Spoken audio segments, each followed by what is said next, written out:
हाय guys, अस्सलाम वालेकुम। Welcome back to another video. आज की वीडियो बहुत ज़्यादा मज़ेदार होने वाली है because we are going to talk about production possibility curve.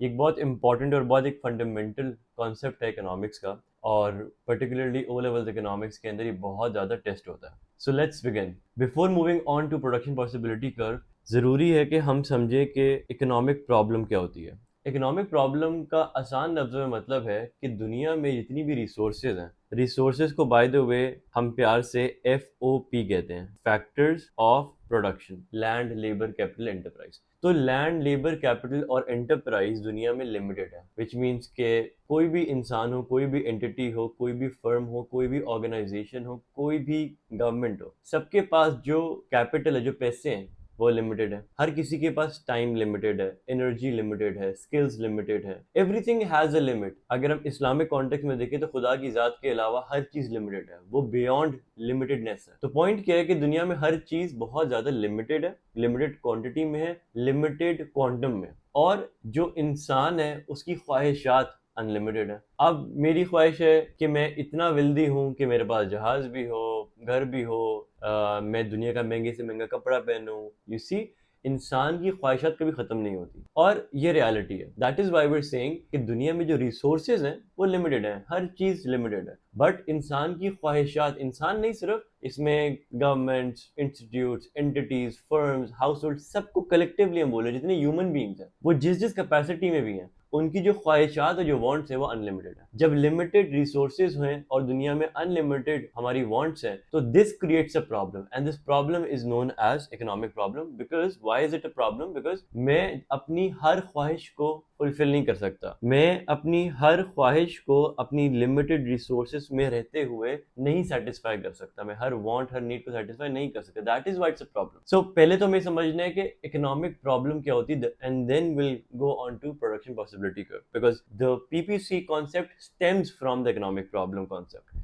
तो एक चीज हमें समझ आ गई कि लिमिटेड रिसोर्सेज हैं, अनलिमिटेड वांट्स हैं, तो हम हर वांट को सेटिस्फाई नहीं कर सकते, विच मीन्स कि दुनिया में मेरी हर ख्वाहिश सेटिस्फाई नहीं हो सकती। तो इसका मतलब मुझे क्या करना पड़ेगा? अगर मेरी 10 ख्वाहिशात हैं, तो उसमें से मुझे अपनी रिसोर्सेज को देखते हुए कोई 1, 2, 3, 4 जितनी भी उन रिसोर्सेज को इस्तेमाल करते हुए ख्वाहिशात पूरी हो सकती है, मैं उतनी ही ख्वाहिशात को सेटिस्फाई करूंगा। तो for instance, if I have $1000 और मेरी 4-5 ख्वाहिशात हैं, लेट्स से मैं कहता हूँ मुझे एक PS5 चाहिए, मुझे साथ साथ लेट्स से लंदन एक वेकेशनल ट्रिप पे जाना है, इसके साथ साथ मैं कहता हूँ कि यार मेरी एक और ख्वाहिश भी है कि मुझे iPhone 16 Pro Max चाहिए, और $1000 से एक बिजनेस स्टार्ट करना है। अब तुम देखो कि $1000 में या तो PS5 आएगा, या मैं लंदन का ट्रिप मे बी लगा सकता हूँ, या फिर मैं एक आईफोन खरीद सकता हूँ, या फिर मैं एक कारोबार को start. I can not do everything in $1000। इसका मतलब अब मुझे क्या करना पड़ेगा? मुझे किसी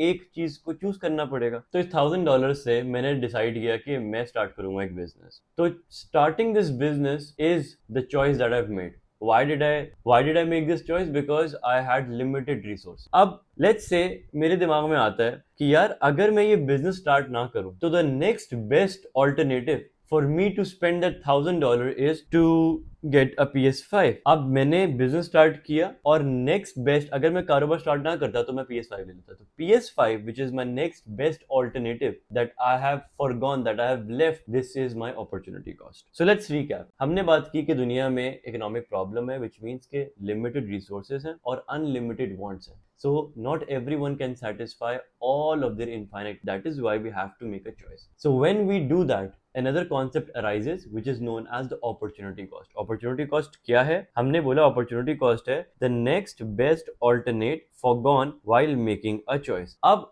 जिस तरह एक इंडिविजुअल की मैंने एग्जांपल दी है, मैंने अपनी एग्जांपल दे के आपको समझाया कि मेरे पास लिमिटेड रिसोर्सेज हैं और मुझे बहुत सारे ऑप्शंस में से कुछ एक आधा ऑप्शन चूज करना पड़ा, बिकॉज अगेन लिमिटेड रिसोर्सेज है।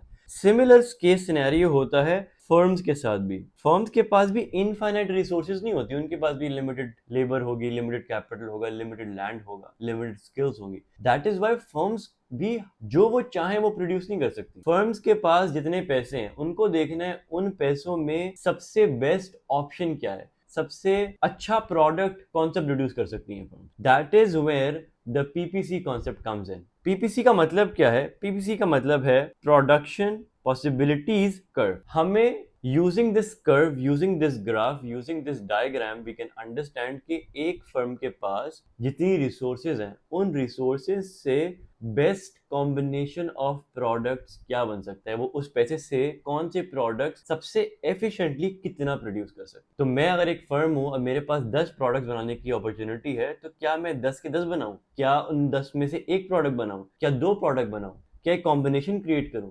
How do I manage my resources to produce the best outcome? This is what production possibilities curve tells us. Let's look at the definition. Production possibilities curve shows the combined maximum possible output of two products or groups of product. या तो दो product के बीच में you can find out कौन सा product कितना produce करना चाहिए with the given resources I have, or you can also make a decision between two groups of products. तो अगर मेरे पास 100 रुपए हैं तो क्या मैं 80 रुपए के कैपिटल गुड्स बना लूं और 20 रुपए के कंज्यूमर गुड बना लूं, या मैं सारे पैसे जो है वो कैपिटल गुड्स में लगा दूं, या सारे पैसे कंज्यूमर गुड में लगा दूं, या फिर मैं 50-50 करूं? What should I do with the resources I have? Primarily, when we talk about production possibilities curve, we're considering finance as our primary consider करते हुए हम डिसीजन लेते हैं कि हमने कौन सा प्रोडक्ट कितना बनाना है। खैर, shows the combined maximum possible output of two products or group of products a firm or an economy can efficiently produce. So this is not limited to only firms. This includes firms plus economy. मतलब तो इसमें economy क्या produce करेगी, कैसे produce करेगी, कौन सा product उनको कितना प्रोड्यूस करना चाहिए, ये फर्म को भी समझाया रहा था और इकोनॉमी को भी समझाया रहा था। So this could be used by both the entities. So let's take an example और इससे हम कर्व समझते हैं। So यहाँ पर हमारे पास जो रिसोर्सेज हैं, लिमिटेड रिसोर्सेज हैं, वो है $100। अब इस $100 में मेरे पास दो ऑप्शंस हैं। Either I can produce product A or I can produce product B or I can produce a combination of both. सही है? तो अगर मेरे पास $100, ये दिमाग में रखना है आपने, अगर $100 है मेरे पास, तो अगर मैं सारा $100 उठा के प्रोडक्ट ए में लगा दूं, तो मैं मैक्सिमम कितने प्रोडक्ट ए के यूनिट बना सकूंगा? अज्यूम करो कि एक प्रोडक्ट की जो कॉस्ट है वो है $1, ठीक है, एक प्रोडक्ट को बनाने की कॉस्ट है $1। तो अगर मेरे पास $100 है और मैंने सारे पैसे प्रोडक्ट ए में लगा दिए, तो प्रोडक्ट ए के मैं 100 यूनिट बना पाऊंगा। अगर प्रोडक्ट ए के मैंने 100 यूनिट बनाए, तो प्रोडक्ट बी के कितने यूनिट बनेंगे? 0, बिकॉज सारे पैसे उठा के मैंने प्रोडक्ट ए में लगा दिए। सो this is one combination that I can go ahead with, कि मैंने सारे पैसे उठा के प्रोडक्ट ए में लगाया, प्रोडक्ट बी नहीं बनाया। तो ये मेरा हो गया कॉम्बिनेशन ए, ठीक है। सेकंड मेरा कॉम्बिनेशन है कॉम्बिनेशन बी। कॉम्बिनेशन बी क्या कह रहा है? कॉम्बिनेशन बी कह रहा है कि मैं 80 यूनिट्स में ए के बना लेता हूं, तो जो रिमेनिंग $20 बच जाएंगे उससे मैं प्रोडक्ट बी बना लूंगा। तो अगर मैं 80 ए बनाऊंगा तो मेरे बी कितने प्रोडक्ट बनेंगे? 20, ठीक है। This is my second combination.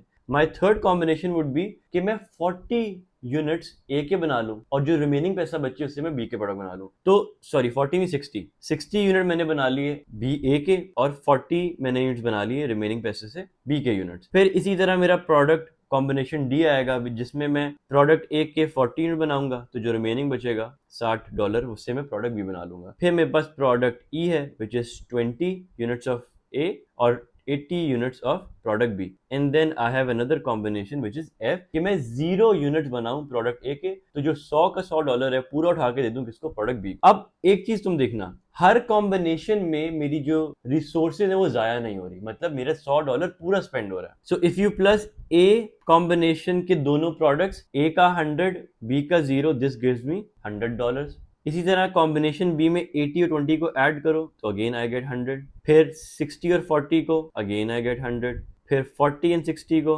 तो भी $100 बन रहे हैं, फिर 80-20 तो भी $100 बन रहे हैं, और 0-100 तब भी कितने बन रहे हैं? $100 बन रहे हैं। सो यू सी, ये 4-5 कॉम्बिनेशन हमने ऐसे बनाए जिसके अंदर हर कॉम्बिनेशन में जो रिसोर्सेज हैं वो एफिशिएंटली एलोकेट हुई।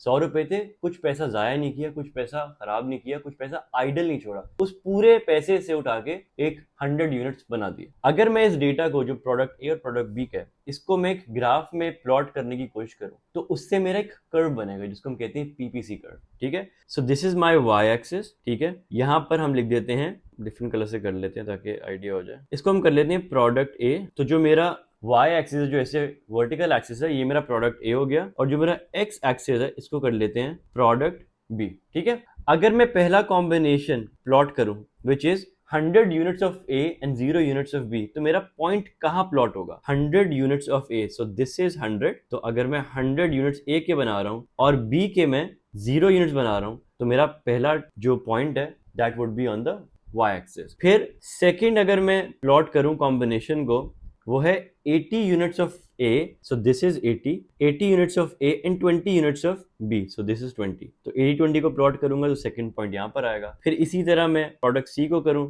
तो 60-40 बन रहा है, तो 60 मेरा यहाँ पर आ गया प्रोडक्ट A का इस लाइन में, और 40 मेरा यहाँ पर आ गया, so this is combination C। फिर मैं आगे बढ़ूं तो कॉम्बिनेशन D आ रहा है 40-60, so this is 40 product Y and this is 60 product X, ये यहाँ पर आ रहा है। फिर 20-80 है, so this is 20 product A, this is 80 product B, तो ये मेरा यहाँ प्लॉट हो रहा है। और आखिरी मेरा है F which is 0-100 मेरे अगर Y के बने तो यहाँ पर है, और 100 मेरे इसके बने B के बने तो मेरा यहाँ पर आ रहा है। तो अगर मैं इन सब डॉट्स को कनेक्ट कर दूं, मतलब मैं कर्व बना दूं, तो this would be my production possibilities curve. अब इस कर्व के ऊपर जितने भी कॉम्बिनेशंस प्लॉट हुए हैं, वो A, फिर ये B, फिर ये C, फिर ये D, फिर ये E एंड फिर ये F, ये सब वो पॉइंट्स हैं जिसके ऊपर अगर मैं जिसको कंसिडर करते हुए मैं प्रोडक्शन कर रहा हूँ प्रोडक्ट A और प्रोडक्ट B की, तो मेरी जो रिसोर्सेज हैं वो एफिशिएंटली एलोकेट हो रही हैं, कोई भी पैसा यहाँ पर एक पाई भी जाया नहीं हो रही। तो this is how you plot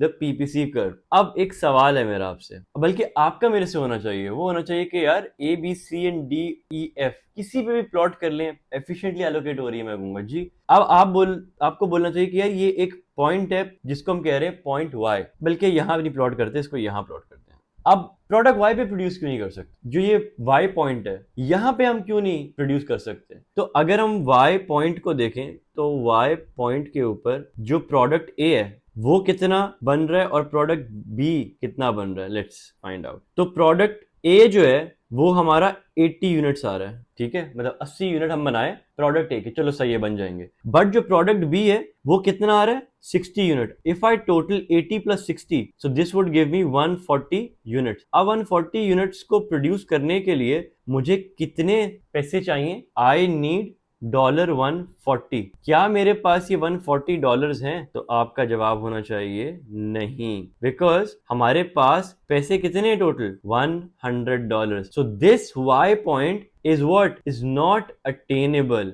तो इस वाई पॉइंट पे हम क्यों प्रोड्यूस नहीं कर सकते? बिकॉज ये अनअटेनेबल पॉइंट है, सही है। इसी तरह आपका सवाल हो सकता है कि यार चलो ठीक है वाई पे नहीं कर सकते, तो एक काम करते हैं जेड पे कर लेते हैं, जेड भी तो पॉइंट है। अब Z के ऊपर अगर मैं टोटल करूं अमाउंट, तो प्रोडक्ट A कितना बन रहा है? 40, सही है, ये इस लाइन पे आ गया। प्रोडक्ट B कितना बन रहा है? 20। तो Z पॉइंट के ऊपर 40 प्लस 20 ये कितना आ रहा है? 60 यूनिट प्रोड्यूस करने के लिए मुझे कितने पैसे चाहिए होंगे? I would need $60। अब मेरे पास बजट कितना है? मेरे पास तो बजट कितना था? मेरे पास बजट था $100 का। तो इसका मतलब क्या है? इसका मतलब ये है कि यहां पर मैं अंडर स्पेंड कर रहा हूं, ऐसा ही है ना। तो ये एक एफिशिएंट पॉइंट थोड़ी है, ये अटेनेबल जरूर है बट ये पॉइंट इनएफिशिएंट है। तो ये इनएफिशिएंट पॉइंट्स होंगे। इसका मतलब क्या है? अगर मैं एक प्रोड्यूसर हूं या मैं एक इकोनॉमी हूं, तो मुझे ना ही पीपीसी कर्व से पहले जितने भी रीजन है यहां पर प्रोड्यूस करना है, और ना ही मुझे इस रीजन से बियॉन्ड जाके पीपीसी को बाईपास करके यहां पे किसी पॉइंट के ऊपर प्रोड्यूस करना है, बिकॉज ये अनअटेनेबल पॉइंट्स हैं और ये जो पॉइंट्स हैं ये इनएफिशिएंट है। ये जो पॉइंट्स है ये इनएफिशिएंट है, सही है। तो I hope you got the concept of PPC. I will see you in the next video. Allah.